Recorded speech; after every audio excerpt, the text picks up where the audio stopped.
Lately I've been seeing a lot of videos and hearing a lot of people talking about the fact that Mojang might be burnt out right now. Just in case you do not know exactly what that means, it's basically referring to Mojang being exhausted from the amount of huge updates they've been doing lately. In this video we're going to be talking about why this is most likely the case and what this could mean for Minecraft 1.20. With that being said, everyone, drop the video a like to show your love and support to Mojang to help make the next Minecraft update as good as it can be. But with that being said, everyone, sit back, relax, and let's dive right into it. So, as I said, I've been seeing a ton of videos lately about talking about Mojang and how they might be burnt out and how they're exhausted and how this could be bad news for 1.20. We're going to be talking about all of that, as I said at the start of the video, and I will try my best to leave the links to some of these videos down below in the description if I can find them. But as I said,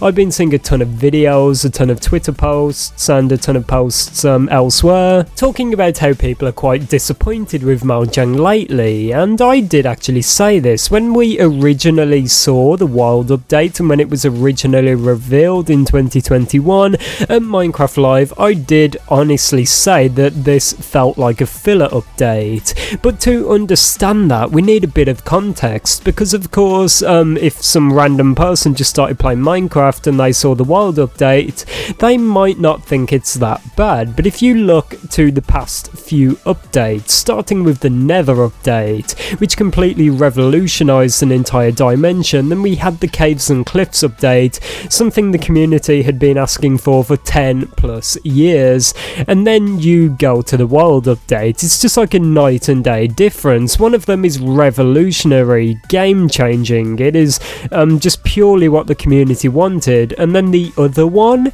is just completely disappointing. And when you add in the fact that we did not get everything Mojang promised from that update that was already disappointing to begin with, it starts to put the questions in your mind. Why are Mojang doing this and what is going on? I think it is pretty clear at this point that Mojang is burnt out, and some people have been pointing to Microsoft and saying it's their fault. Some people have been pointing to the higher ups at Mojang, and some people have been pointing to the developers, but it is pretty clear to most of us at this point that Mojang is burnt out. Let's not forget, ever since around about 2018 or 2019, they've been working on the Nether update and then did go straight from that into the Caves and Cliffs update. And it seems that this duality of both the Nether update and the Caves and Cliffs update, along with the state of the world in 2020, is what caused this mass exhaustion within the Mojang studios, and it seems that this is one of the biggest problems. Only now are Mojang beginning to recover from this, and I saw an excellent tweet from King B Dogs where he did say that for the first time this year he is actually going back home to see his family. It has been around about 2 years since he last had the opportunity to do that, so it does reveal just how exhausted the developers are, how stressed they've been with updates, and how they have been non-stop working on the game since the Nether update. I think that the reason Mojang is so burnt out right now and that they're so exhausted and tired is, as I said, because of the Nether update and then going straight into the Caves and Cliffs update. Usually when Mojang do a big update, they go to a smaller one, then back to a bigger one, then to a smaller one, but as I said, they went straight from the Nether update to the Caves and Cliffs update, and I believe that is what actually caused the trouble. But that does not explain how back a few years ago we were getting 2 updates a year, and now with the current state of the world we're getting 1 update a year. I do not count in 2021 how we got 2 updates. I see that as 1 because, as some of you may remember, the Caves and Cliffs update was actually split up into 2 pieces by Mojang, and some people say, well, we did get 2 updates in 2021, but really I think we should just class that as 1 update because that is what it was in reality. And of course in 2020 we got the Nether update, so that is 1 update.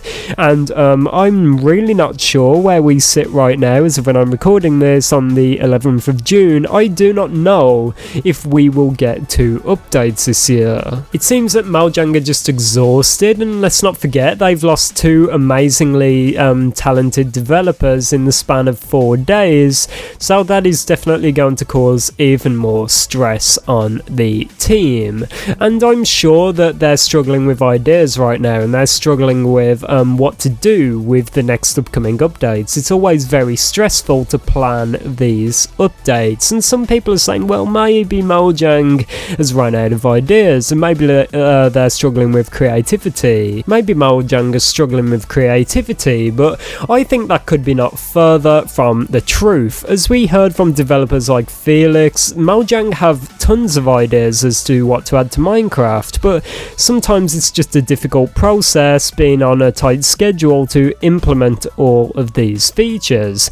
So I do not think Mojang is burnt out because they're struggling with what to add, and I do not think they're having creativity issues. I think the problem was literally the Caves and Cliffs update. It was clear that halfway through they were so burnt out and tired and exhausted and just completely done that they had to split that update into 2. That is a telltale sign right there that Mojang was being pushed to the absolute limit. There's one question though: is Mojang still suffering from burnout? And to be quite honest, and sadly this is the truth, I think they're still struggling pretty badly. As we saw with the Wild update, they had to remove 2 huge features, being the Fireflies and the Birch Forest, and there's still even more we're waiting for, being obviously the bundles, and there's just so much more that I cannot even remember off the top of my head, including archaeology.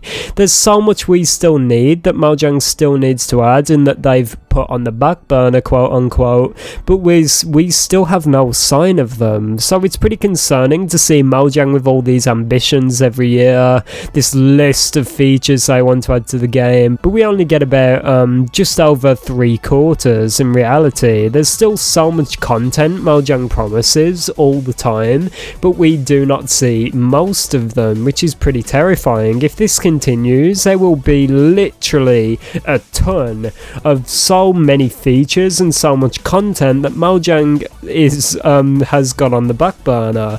I hope this does not continue, and I hope this summer break will be really chill for Mojang so that they can recharge their batteries. It seems that last year they did have to struggle about a bit with the Caves and Cliffs update, and that is why they did the Wild update, I believe. I do not think the developers are honestly happy putting out this update, and I do not think Mojang is happy putting out this update. I think it is something that was necessary to help them get over this burnout. But drop this video a like to show your support to the devs and to Mojang, and hopefully we get a good update with 1.20. Thank you all for watching. It's been me, ItzJhief here. Subscribe if you're new, and I'm gonna go and play some Minecraft. Goodbye.